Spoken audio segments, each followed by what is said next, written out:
jokere sawa ziwera ssatu nsoka ne mpita bajjajjange ne bamu. Omuyimbi King Saha azeemu n'atula mu biiti y'omu Jamaica wali giyite Nati Nigoso wali wona ate kibadde kitambulira ddala bulungi nnyo ate nga n'omukulu Bobi Wine munange mu katambi nako akatwedinze ennyo wali ate ku mikutu egy'enjawulo nga munange naye nga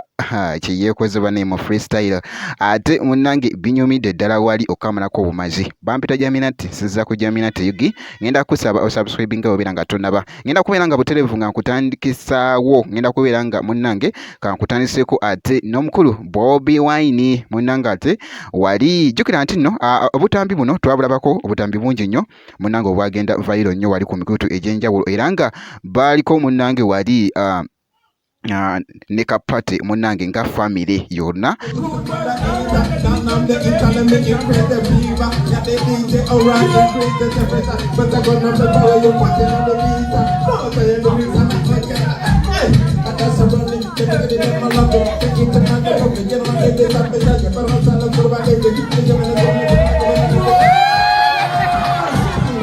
kakati munange nkuzizza era nga esaidi eyo nga munange wetuvuddeyo sebo n'omukulu Bobi Wine siwa muzannyo muganda wange naye nga bambi afunayoko munange akadde naye music wali era n'amukoonamu era akyatulagira ddala nti no wali ekya music ate akisobolera ddala okukamalako obumazi esaidi eyo munange kati kankugjeyo eyo ate nkulagekoko wano omuyimbi King Saha engeri naye gy'abadde era nga azeemu munange mu biiti yaffe eri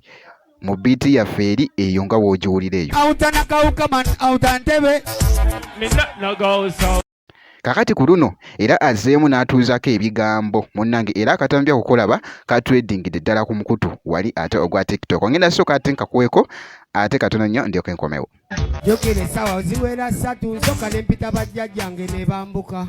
bajjajjange bwe bamala okwambuka ono n'asooka n'okubiri n'ayogera bajjajjange banjogerera ku mutwe ebimu mbandi awo ne boogera badimba naye nga bwekito munange ate bwe kitambudde make sure nti nosubscribinga wobeera nga tonnaba nja kubanga nkutuusako freestyle eziba zitwedinga ennyo wali ku muyimbi King Saha nja kubanga mbikutuusako wano ku Jaminati Yugi ngenda kubeera nga nkomawo ate mu maaso eyo n'ezi update endala bwekiti